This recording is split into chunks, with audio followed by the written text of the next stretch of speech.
제14강 부활신앙의 진정한 의미. 형제자매 여러분, 주님 안에서 평안하십니까? 저는 예수님의 사랑을 전달하는 바나바 문 선교사입니다. 오늘은 부활신앙의 진정한 의미라는 제목으로 그 14번째 특강을 진행하고자 합니다. 믿음의 여정에서 부활신앙을 정확히 이해하고 깨닫는 것은 대단히 중요한 일입니다. 왜냐하면 속 사람이 거듭나서 부활하지 않으면 하나님 나라에 들어가지 못하기 때문이며, 죽은 후에 부활이 없다면 우리의 믿음도 헛것이 되기 때문입니다. 복음의 핵심인 십자가의 도 안에는 창조신앙, 십자가신앙, 부활신앙, 임마누엘 신앙이 다 들어있습니다. 네 가지 신앙이 모두 다 중요하지만 부활을 전제로 이 모든 신앙이 존재하기 때문에 부활신앙이 무엇보다도 중요하다고 할 수 있습니다. 요한복음 12장 24절부터 36절에 한 알의 미랄이 땅에 떨어져 죽지 않으면 열매가 없고 죽으면 많은 열매를 맺는다는 말씀은 십자가 신앙과 부활 신앙과 임마누엘 신앙을 설명하는 예수님의 가장 좋은 비유가 되는 것입니다. 성경은 죽음의 향연이라고 할 수 있습니다. 육체의 일은 죄를 의미하기 때문에 반드시 죽어야 하며, 영적인 것으로 변화되지 않으면 하나님 나라에 들어갈 수 있는 방법이 없는 것입니다. 그래서 하나님이 십자가를 선택할 수밖에 없었던 것입니다. 죄를 지으면 반드시 죽는다는 것은 창세기 2장 12절에 그 근거를 두고 있으며, 여기서 행위 율법은 사람이 지키는 것이 불가능하다는 것을 아담이 증명해주고 있습니다. 아담이 율법을 지키지 못함으로써 하나님과 분리되어 하나님 나라인 에덴 동산에서 쫓겨나게 되었습니다. 로마서 5장 23절에서 죄의 삭은 사망이라고 했으며, 히브리서 9장 22절에서 피 흘림이 없으면 죄사함도 없다고 한 말씀이 모두 창세기 2장 17절에 그 근거를 두고 있는 것입니다. 공에 따라 하나님은 땅을 저주하고 마귀를 심판하였지만, 사랑의 속성에 따라 아담과 하와에게 가죽옷을 쥐어 입히시고 그리스도를 보내주셔서 타락한 세상과 인간을 구원하시겠다는 원시 복음을 주셨습니다. 십자가의 도에 들어있는 부활신앙은 신앙의 줄기를 이루는 기독교의 핵심적인 신앙 중에 하나입니다.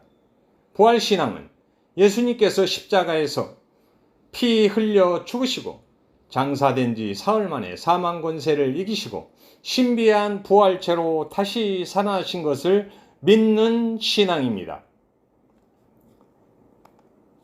부활신앙은 예수님이 부활하여 잠자는 자들의 첫 열매가 되셨듯이, 우리의 겉사람은 그리스도와 함께 이미 십자가에 못 박혀 죽었으며, 우리의 속사람이 그 예수 그리스도의 부활에 연합하여 새로운 피조물로 다시 태어나는 것을 믿는 신앙입니다. 부활신앙은 첫째 아담의 범죄로 모든 사람이 사망에 이르렀으나 마지막 아담이신 예수 그리스도로 말미암아 죽은 자가 부활하는 것을 믿는 신앙입니다.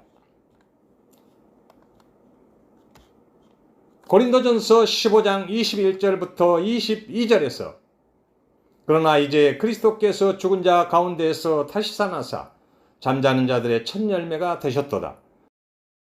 사망이 한 사람으로 말미암았으니 죽은 자의 부활도 한 사람으로 말미암는도다. 아담 안에서 모든 사람이 죽은 것 같이 그리스도 안에서 모든 사람이 삶을 얻으리라 라고 말씀하고 있습니다. 부활신앙은 우리의 몸이 재림 때 예수님과 같이 신비한 부활체로 새롭게 창조되어 새 하늘과 새 땅에서 영원한 생명을 누리는 것을 믿는 신앙입니다. 믿음의 여정에서 부활은 크게 3번 일어난다고 합니다. 예수 그리스도를 믿고 물과 성령으로 거듭나면 아담의 죄로 인하여 하나님과 분리되었던 우리의 속사람이 예수 그리스도와 다시 하나가 되어 온전한 연합을 통하여 부활하게 되는데 이것을 첫째 부활이라고 합니다. 그러나 첫째 부활을 하지만 이것으로 겉사람이 완전히 죽은 것이 아니고 우리 마음속에는 겉사람과 속사람이 공존하게 되는 것입니다. 사도 바울은 이것을 인식하고 로마서 7장 22절부터 24절에서 오라 나는 곤고한 사람이로다. 이 사망의 몸에서 누가 나를 건져내랴 라고 크게 탄식하고 있습니다. 이 말씀은 거듭난 우리 마음속에 겉사람과 속사람이 마음의 지배권을 놓고 치열한 영적 전쟁을 벌이고 있는 상태를 의미하는 것입니다. 믿음의 연단을 통하여 점증적으로 믿음이 성장하고 그리스도의 장성한 분량이 충만한 데까지 이르면 마침내 온전한 성화를 이루고 매일 속사람이 겉사람을 죽이고 새롭게 태어나는데 이것을 둘째 부활이라고 합니다. 둘째 부활은 마음속에 온전한 성화를 이루고 내적으로는 죄가 없는 성결을 이루며 외적으로는 예수님의 사랑을 실행하게 됩니다. 마귀는 우리의 눈을 가려서 속사람과 연합된 예수 그리스도를 보지 못하게 하는데 우리는 속사람과 온전히 연합된 예수 그리스도를 마음의 눈으로 볼 줄 알아야 하며 순간순간 예수 그리스도를 의식하고 사랑의 교제를 나누어야만 합니다. 이것을 그리스도 의식이라고 합니다. 그렇게 하면 우리의 겉사람은 날로 후패하여 낡아지나 속사람은 날로 새로워지게 되는 것입니다. 이와 같이 날로 새로워진 속사람이 겉사람을 매일 죽이고 날마다 새롭게 태어나는 것이 바로 둘째 부활인 것입니다. 셋째 부활은 우리의 몸이 장차 예수 그리스도의 재림과 함께 신비한 부활체로 새롭게 창조되는 것을 말합니다. 예수님의 재림 때 죽은 자와 산 자의 몸이 모두 신비한 부활체로 새롭게 창조된다고 말씀하고 있습니다. 고린도전서 15장에서 우리 몸의 부활은 예수님이 재림 때에 공중나팔 소리와 함께 천지가 진동하며 순식간에 호련히 신비한 부활체로 변화된다고 말씀하고 있습니다. 예수님의 재림과 함께 종말이 오면 죽은 자들은 썩지 않는 신비한 부활체로 다시 살아나고 살아있는 자들도 그와 같이 변화된다고 말씀하고 있습니다. 이것이 셋째 부활입니다. 이와 같이 첫째 부활과 둘째 부활을 믿으며 예수님이 재림하셔서 신약의 말씀들을 다 이루시고 타락한 옛 창조의 역사의 종지부를 찍고 새 창조를 통하여 아픔과 고통도 없고 슬픔과 눈물도 없으며 두려움과 죽음도 없는 새 하늘과 새 땅을 창조하시고 삼위일체 하나님의 영광 가운데 새롭게 창조되는 부활체들과 영원히 사랑의 교제를 나누게 되는 것을 믿는 신앙이 부활신앙인 것입니다. 이와 같이 부활신앙은 십자가의 도에서 줄기 부분에 해당하는 신앙입니다. 십자가의 도의 핵심은 하나님과 분리된 인간들이 하나님과 하나 되는 과정에서 우리의 겉사람이 십자가에서 못 박히고 보혜사 성령님을 통하여 부활한 속사람이 우리의 마음속에 하나님 나라를 이루고 삼위일체 하나님과 사랑의 교제를 나누며 영원한 생명을 누리는 것입니다. 만일 줄기 부분인 부활신앙이 없다고 가정하면 우리가 믿는 모든 복음은 거짓이 되고 마는 것입니다. 믿음의 여정에서 십자가의 도에 들어있는 4대 신앙은 모두 다 중요하지만 개별적인 신앙을 너무 강조하다 보면 하나님께서 이루려고 하는 하나님 나라의 관역에서 벗어날 수 있기 때문에 전체를 십자가의 도의 관점에서 통전적으로 접근하는 것이 필요한 것입니다. 혹자는 십자가의 신앙으로 구원이 완성되었다고 주장하고, 혹자는 부활 신앙까지 구원의 완성이라고 주장합니다. 그러나 어느 것이 더 중요하다고는 단편적인 주장은 십자가의 도라는 큰 틀에서 보면 의미가 없는 주장이 되는 것입니다.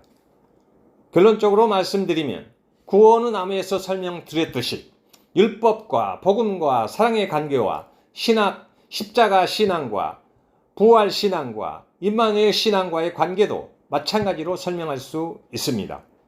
구원은 나무에서, 율법은 뿌리에 해당하고 복음은 줄기에 해당하며 열매는 사랑에 해당한다고 했습니다.